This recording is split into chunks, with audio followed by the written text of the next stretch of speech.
अपने कान में ईयरफोन्स डाल लो। क्या डाल भी लिए?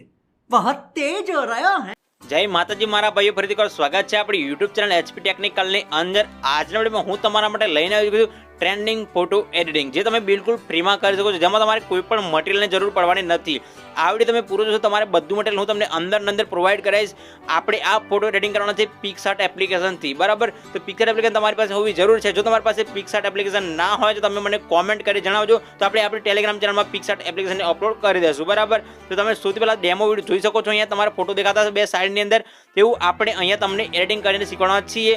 જેના માટે તમારી પાસે બે ફોટા હોવા જરૂરી છે, બરાબર? કોઈ પણ ફોટો તમારે હોવા જરૂરી છે, તમારો હોય કે કોઈ ફ્રેન્ડના હોય, તમે બે ફોટા હોય તેનાથી આ પ્રકારનો ફોટો એડિટિંગ કરી શકો છો। તો વિડીયો અત્યારે કરી લો, એક લાઈક ચેનલ સબસ્ક્રાઇબ જરૂરથી કરી લેજો, કારણ કે આવા બીજા વિડીયો આપણી ચેનલ પર આવે તમને લોકો નોટિફિકેશન મળતી રહે। ચાલો વિડીયોને શરૂ કરીએ।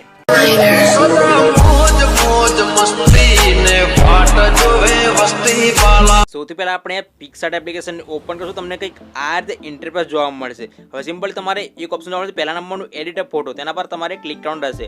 જેવું આપણે અહીંયા ક્લિક કરશો એટલે તમને અહીંયા કંઈક આ રીતે ઇન્ટરફેસ જોવા મળશે, તમારી ગેલેરી પણ ઓપન થશે। તમારે સિમ્પલી બેકગ્રાઉન્ડ ઓપ્શન દેખાય છે ત્રીજા નંબર, તેના પર ક્લિક કરવાનું રહેશે બેકગ્રાઉન્ડ ઉપર।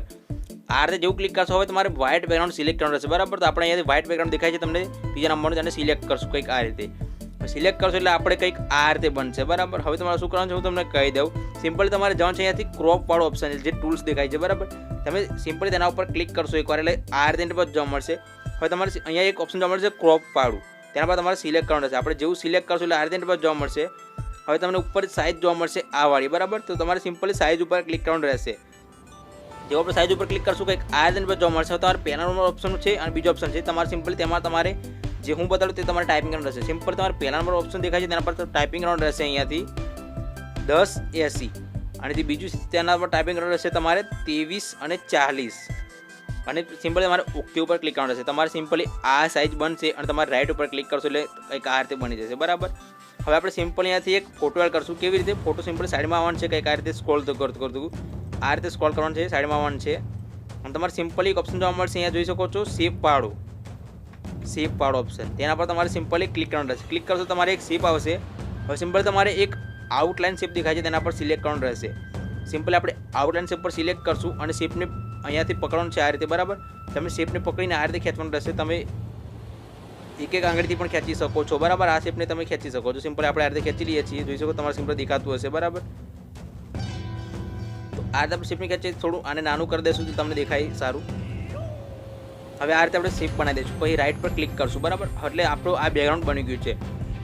હવે બેકગ્રાઉન્ડ બન્યા પછી સિમ્પલી તમારે અહીંયાથી જોઈ શકો છો સાઈડમાં પાછું આવવાનું છે, તમને એક ઓપ્શન જોવા મળશે સ્ટીકર વાળું ઓપ્શન જોવા મળશે, તેના પર તમારે ક્લિક કરવાનું રહેશે। સ્ટીકર પર તમે જેવું ક્લિક કરશો આ રીતે પર જોવા મળશે, તમને ઘણા બધા અહીંયાથી ઓપ્શન જોવા મળશે। સિમ્પલી તમારે અહીંયા એક ઓપ્શન જોવા મળશે સર્ચ આઇકોન વાળું, સિમ્પલી તમારે તેના ઉપર ક્લિક કરવાનું રહેશે। ક્લિક કરશો એટલે તમને આ રીતે જોવા મળશે। હવે તમારે અહીંયાથી ઓકે એટલે સર્ચ દેખાય તેના પર ટાઈપિંગ કરવાનું છે બ્લેક ઇફેક્ટ। તમે તમારા સ્ક્રીન પર જોઈ શકો છો બ્લેક ઇફેક્ટ તમને દેખાય છે, બરાબર? આ રીતે તમારે સર્ચ કરવાનું રહેશે। સર્ચ કરશો તમારે થોડું નીચે આવવાનું છે કંઈક આ રીતે, બરાબર? તમારે આ રીતે સ્ક્રોલ કરતું આવવાનું। જો તમને ઉપર કદાચ મળી જાય તો સારું છે, બરાબર? તમે જોયું તમને ઘણી બધી ઇફેક્ટ જોવા મળશે, એક આ છે, એક આ છે, એક આ છે, એક આ છે, બરાબર? એવી તમને ઘણી બધી ઇફેક્ટો જોવા મળશે આની અંદર, બરાબર? તમે જેમ જેમ નીચે આવશો તેમ તમને ઇફેક્ટો જોવા મળશે। સિમ્પલી આપણે આ વાળી ઇફેક્ટ જ યુઝ કરશું, પહેલાં આપણે આ ઇફેક્ટ યુઝ કરી હતી, એના પર ક્લિક કરશો એટલે ઇફેક્ટ આવી જશે। હવે ઇફેક્ટને આપણે રોટેશન કરશું કંઈક આ રીતે, બરાબર? અને ઇફેક્ટને થોડી મોટી કરી લેશું કંઈક આ રીતે। હવે ઇફેક્ટને અહીંયાથી ઉપર સેટ કરશું, અહીંયા તમે તમારા સ્ક્રીન પર દેખી શકો છો આ રીતે ઇફેક્ટને આપણે સેટ કરશું। હવે આટલું કર્યા પછી સિમ્પલી તમારે અહીંયાથી એડ ફોટો ઓપ્શન દેખવા મળશે, બરાબર? સાઈડમાં જોઈ શકો છો એડ ફોટો દેખાય છે, તેના પર તમારે ક્લિક કરવાનું રહેશે। ક્લિક કર્યા પછી તમારે જે ફોટો એડ કરો તમે ફોટો એડ કરી શકો છો। સિમ્પલી આપણે અહીંયાથી એક આવડો ફોટો એડ કરશું અને એક આવડો ફોટો એડ કરશું, એટલે બે ફોટા તમારે સિલેક્ટ કરવાના છે। તમારે જે ફોટા હોય તમારે બે ફોટા સિલેક્ટ કરી લેવાના રહેશે। હવે સિલેક્ટ કર્યા પછી તમારે અહીંયાથી એડ ઉપર ક્લિક કરવાનું છે, ઉપર ખૂણામાં દેખાય છે એડ વાળું, તેના પર ક્લિક કરવાનું રહેશે એટલે ફોટા બંને આવી જશે, બરાબર? હવે આ બે ફોટો આવ્યા છે, તો અહીંયા તમારે એક ફોટો દેખાય છે જે પહેલો તમારે જે ઉપર રાખવાનું છે બોક્સની અંદર, તે પણ તમારે સિમ્પલી જે સાઇઝ દેખાય છે તેમાં સાઇઝમાં કમ્પ્લીટ પરફેક્ટ સેટ થાય તે રીતે તમારે અહીંયાથી ફોટો મોટો કરવાનો રહેશે।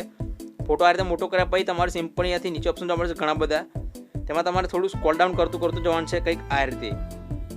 હવે તમને એક ઓપ્શન જોવા મળશે અહીંયાથી બ્લેન્ડ વાળું, સિમ્પલ આપણે બ્લેન્ડ પર જેવું ક્લિક કરશું આ રીતે જોવા મળશે। હવે તમારે અહીંયાથી સ્ક્રીન દેખાય છે બરાબર, બીજા નંબરનું ઓપ્શન જોવા મળશે સ્ક્રીન, તેના પર તમારે સિલેક્ટ કરવાનું રહેશે. એટલે ફોટો કંઈક આ રીતે થઈ જશે, તમે તમારા સ્ક્રીન પર જોઈ શકો છો.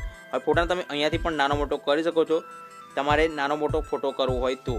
સિમ્પલી આ રીતે આપણે ફોટો ઓકે છે, ઓકે પર ક્લિક કરશો. હવે બીજા ફોટા પર ક્લિક કરશો એટલે ફોટો દેખાશે આ રીતે. હવે એ ફોટો આપણે થોડો મોટો કરી લેશું આ રીતે, તમારે જેમ ફોટો મોટો કરો તેમ કરી શકો છો. આટલો ફોટો મોટો કરશું. હવે આનું બેકગ્રાઉન્ડ આપણે રિમૂવ કરશું. કેવી રીતે રિમૂવ કરશું? સિમ્પલી તમારે ઓપ્શન જોવા મળશે અહીંયાથી રિમૂવ બીજી. સિમ્પલ તેના પર આપણે જેવું ક્લિક કરશું આ રીતે ઇન્ટરફેસ જોવા મળશે. હવે તમારે ફરીથી એકવાર રિમૂવ બીજી ઉપર ક્લિક કરવાનું રહેશે. તો આ રીતે ક્લિક કરશો એટલે ફોટોનું બેકગ્રાઉન્ડ ઓટોમેટિકથી હટી જશે બરાબર. તમારે જે પ્રકારનું નેટ ચાલતું હશે તે પ્રકારનું ફોટોનું બેકગ્રાઉન્ડ હટી જશે. તો તમે જોઈ શકો તમારા સ્ક્રીન પર ફોટોનું બેકગ્રાઉન્ડ આપણે હટી ગયું છે. ફોટોને થોડું આ રીતે મોટો કરી લેશું અને ફોટોને અહીંયા કંઈક સેટ કરશું કંઈક આ રીતે બરાબર. તમે તમારો ફોટો કઈ બી જગ્યાએ રાખી શકો છો. આપણે સિમ્પલી આ ફોટોને અહીંયા રાખશું.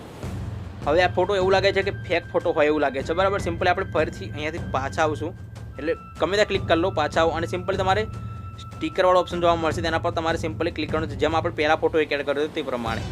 સિમ્પલી આપણે અહીંયાથી બ્લેક ઇફેક્ટ છે બરાબર, તેની જગ્યાએ તમારે સિમ્પલી બ્લેક રાખવાનું રહેશે. હવે ઇફેક્ટને કાઢી સિમ્પલી બ્લેક રાખો અને સર્ચ કરો. તમે જેવું સર્ચ કરશો તમને એક ઓપ્શન જોવા મળશે, અહીંયાથી જોઈ શકો છો રાઉન્ડવાળો ઓપ્શન જોવા મળશે બરાબર. તમે તમારા સ્ક્રીન પર દેખી શકો છો. સિમ્પલી આપણે આ રાઉન્ડને સિલેક્ટ કરી લેશું અને સિલેક્ટ કર્યા પછી અહીંયાથી લઈ લેશું કંઈક આ રીતે. હવે રાઉન્ડને થોડુંક નાનું મોટું તમે કરી શકો છો તમારે જેમ કરવું હોય તેમ બરાબર. હવે આ પગની નીચે આ રીતે પરફેક્ટ સેટ કરવાનું રહેશે. જોઈ શકો તમે તમારા સ્ક્રીન પર હું કરું છું તેમ. હવે તમને એક ઓપ્શન જોવા મળશે અહીંયા સાઈડમાં જોઈ શકો છો આ વાળું, તેના પર તમારે ક્લિક કરવાનું રહેશે. આના પર તમે જેવું ક્લિક કરશો આ રીતે જોવા મળશે. હવે આપણે જે ફોટો દેખાય છે બીજો ફોટો તેના નીચે આ લઈ લેવાનો રહેશે કંઈક આ રીતે બરાબર. તમે જોઈ બીજા ફોટોની નીચે આ રીતે. હવે તેના પર ક્લિક કરી લેયર પર ક્લિક કરી લેયર હટાવી દો અને પછી સિમ્પલ તમારે ફરીથી અહીંયા એક ઓપ્શન જોવા મળશે ઓપેસિટી વાળો ઓપ્શન જોવા મળશે બરાબર. ઓપેસિટી વાળો ઓપ્શન જોવા મળશે. સિમ્પલી આપણે ઓપોઝિટ થોડી ઓછી કરી દઈશું કંઈક આ રીતે બરાબર. તો હું અહીંયા 60 કરું છું, 60 મને ઓકે લાગે છે તો ઓકે કરશું અને પછી રાઈટ પર ક્લિક કરી લઈશું. ફરીથી આપણે સ્ટીકરની અંદર જશું. ફરી તમારે એક સ્ટીકર અહીંયા સેટ કરવાનું રહેશે આ વાળું બરાબર. તમે કોઈ પણ બ્લેક શેડો જે નીચેનો શેડો હોય, વ્હાઇટનો નીચેનો શેડો હોય, તમે કોઈ પણ યુઝ કરી શકો છો. સિમ્પલી આપણે આ વાળો શેડો યુઝ કરશું, ઓકે પર ક્લિક કરશું, શેડો આપણો આવી જશે કંઈક આ રીતે. શેડોને થોડો મોટો કરી લો, તમે રીતે કરી શકો છો પરફેક્ટ આ રીતે. અને આને નીચે સેટ કરી લઈશું કંઈક આ રીતે. તમે તમારા સ્ક્રીન પર જોઈ શકો છો બરાબર. તો આ રીતે સિલેક્ટ કર્યા પછી અહીંયા ઓકે પર ક્લિક કરી લો. હવે ફરીથી આપણે અહીંયાથી ફરી સ્ટીકર ઉપર ક્લિક કરશું બરાબર. પ્લસના આઇકન ક્લિક કરી સ્ટીકર પર ક્લિક કરી અહીંયાથી બ્લેકની જગ્યાએ આપણે લખશું યલો શેડો, એટલે યલો લાઇટ પણ સિલેક્ટ કરી શકો છો. યલો લાઇટ તમે જેવું સિલેક્ટ કરશો તમને ઘણા બધા યલો કલરના લાઇટ્સ જોવા મળશે. તમે કોઈ પણ એક લાઇટ સિલેક્ટ કરો. તો હું અહીંયાથી યલો આ લાઇટ સિલેક્ટ કરું છું. અહીંયા કંઈક આ રીતે જે ફેસ દેખાય છે બરાબર, ફેસની નીચે જે આપણો બીજો ફોટો છે તેની નીચે આપણે સેટ કરશું કંઈક આ રીતે. હવે આને પણ આપણે આ રાઈટ પર ક્લિક કરી બીજા ફોટાને નીચે લેવાનું રહેશે બરાબર. બીજા ફોટાને નીચે કંઈક આ રીતે રાખશું એટલે શેડો કંઈક આ રીતે દેખાશે. હવે રાઈટ પર ક્લિક કરશું. અહીંયા તમે ફરીથી બ્લેન્ડિંગ ઓપ્શન પર આવવાનું છે અને સિમ્પલ તમારે અહીંયાથી જોઈ શકો તમારી રીતે કોઈ પણ સિલેક્ટ કરી શકો. તો હું અહીંયાથી મલ્ટીપ્લાય સિલેક્ટ કરું છું, તમારે પણ મલ્ટીપ્લાય સિલેક્ટ કરવાનો છે. એટલે આપણો જે ફોટો છે એટલે ફેસ છે જે અલગ રીતે તમને દેખાશે. હવે આપણે ફરીથી અહીંયાથી એક શેપ સિલેક્ટ કરશું. શેપ માટે તમે અહીંયા જોઈ શકો શેપ દેખાય જ છે પ્લસ આઇકનની બાજુમાં, ત્યાંથી આપણે એક શેપ સિલેક્ટ કરશું આ રીતે. હવે શેપને આપણે અહીંયાથી ઓપ્શન જોવા મળશે 5મા નંબરનું આ વાળું, તે શેપ આપણે લઈશું બરાબર. આ શેપ આપણે લઈશું એટલે આ રીતે જોવા મળશે. શેપને કંઈક આ રીતે પકડી અને આ રીતે તમે તમારી રીતે નાનો મોટો કરી લેજો બરાબર. હવે આટલું કર્યા પછી શેપને અહીંયા સેટ કરશો બરાબર. તમે તમારી રીતે કોઈ બી જગ્યાએ રાખી શકો છો. અહીંયા રાખ્યા પછી આ શેપનો કલર આપણે કોઈ પણ સિલેક્ટ કરી શકીએ છીએ. તો હું અહીંયાથી યલો કલર સિલેક્ટ કરું છું આ વાળો બરાબર. તમે કોઈ પણ યલો કલર સિલેક્ટ કરી શકો છો. આપણે બેકગ્રાઉન્ડમાં યલો રાખ્યું છે એટલે આ યલો કલર રાખશું બરાબર. અહીંયાથી આપણે લેયર પર જશું અને આ બીજા ફોટાની નીચે આપણે આને સેટ કરવાનો રહેશે આ રીતે. તો તમે જોજો તમારા સ્ક્રીન પર દેખાતો હશે આ રીતે કંઈક બેકગ્રાઉન્ડમાં આપણે એક પટ્ટી એડ કરી છે. પટ્ટી એડ કર્યા તમારે સિમ્પલી હવે તમને બતાવી દઉં કે તમને અમુક વસ્તુ ખબર ના પડે તો કેવી રીતે અહીંયા લાવી બરાબર. રાઈટ પર ક્લિક કરી લઈએ એક વખત પહેલાં તો. હવે આ ફોટો આપણો આ રીતે બન્યો છે. હવે ટેક્સ્ટ એડ કરવા માટે તમારે સિમ્પલી અહીંયાથી જોઈ શકો તમને એક ઓપ્શન મળશે ટેક્સ્ટવાળું. તો આ રીતે ટેક્સ્ટમાં આપણે ક્લિક કરશું એક વખત. હવે તમારે કોઈ બી ટેક્સ્ટ અહીંયા લખી શકો છો. તો સિમ્પલ આપણે અહીંયાથી બર્થડે એવું લખીએ છીએ બરાબર. તમે કોઈ પણ ટેક્સ્ટ લખી શકો છો, એવું નથી કે આ ટેક્સ્ટ લખવાનો. તમારે જે ટેક્સ્ટ લખવો હોય તે લખી શકો છો. ફોન્ટ આપણે અહીંયાથી ઘણા બધા ફોન્ટ આપેલા છે, તમે અહીંયા સર્ચ પણ કરી શકો છો તમારે જે ફોન્ટ જોઈતી હોય તે. પણ આપણે અહીંયા ઇમ્પેક્ટ ફોન્ટ અહીંયા સિલેક્ટ કરશું અને ફોન્ટને પકડીને થોડો આ રીતે મોટો કરી લેશું એટલે ફોન્ટ કંઈક આ રીતે જોવા મળશે બરાબર. તમે તમારા સ્ક્રીન પર જોઈ શકો છો. હવે આને કંઈક આ રીતે સેટ કરશું નીચે બરાબર. તમે તમારા સ્ક્રીન પર જોઈ શકો છો. હવે આપણે ફરીથી પ્લસના આઇકન પર ક્લિક કરશું, એક ટેક્સ્ટ લેશું, તેને આપણે અહીંયાથી લખશું હેપી બરાબર. તો હેપી અહીંયાથી આ રીતે લખશું. અને આનો ફોન્ટ પણ આપણે બ્લેક સિલેક્ટ કરશું અને અહીંયાથી કોઈ પણ ફોન્ટ તમે સિલેક્ટ કરો બરાબર. તે આપણે હેપી બર્થડે એટલે કોઈ બી અહીંયા એક ફોન્ટ સિલેક્ટ કરી છે અહીંયાથી આ રીતે. તમે તમારી રીતે અલગ અલગ ફોન્ટ સિલેક્ટ કરી શકો છો, તમારે જે ફોન્ટ સિલેક્ટ કરવું હોય તે બરાબર. આ રીતે આપણે સિલેક્ટ કર્યું છે.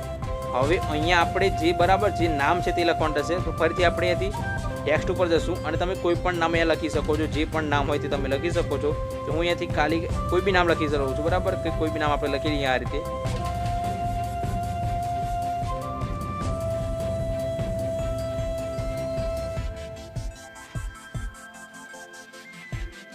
આ રીતે આપણે નામ લખશું કોઈ બી અને આનો ફોન્ટ આપણે કોઈ પણ એટલે સ્ટાઇલિશ ફોન્ટ રાખવાનો રહેશે બરાબર. તમે કોઈ બી અહીંયાથી ફોન્ટ રાખી શકો છો, તમારે જે ફોન્ટ રાખવો હોય તે.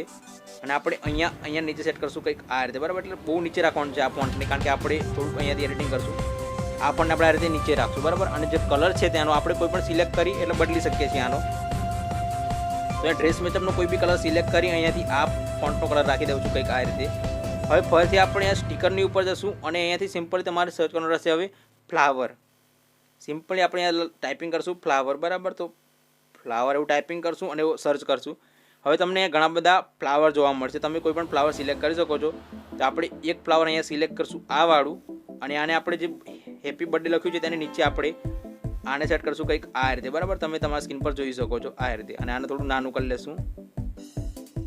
હવે ફરીથી આપણે અહીંયાથી પ્લસના આઇકન પર ક્લિક કરી સ્ટીકર પર જશું અને ફરી થોડા જોઈશું કે કોઈ ફ્લાવર બીજું જોવા મળે છે. તો આપણે આ વાળું ફ્લાવર એડ કરશું બીજું એક. અને આને આપણે જે હેપી બર્થડે લખ્યું છે બરાબર તેની ઉપર સિલેક્ટ કરશું. એટલે આ રીતે તમે તમારા સ્ક્રીન પર જોઈ શકો છો બરાબર. જેમ હેપી બર્થડે થોડું ઢંકાઈ જાય એ ટાઈપનું આપણે આને સિલેક્ટ કરશું આ રીતે.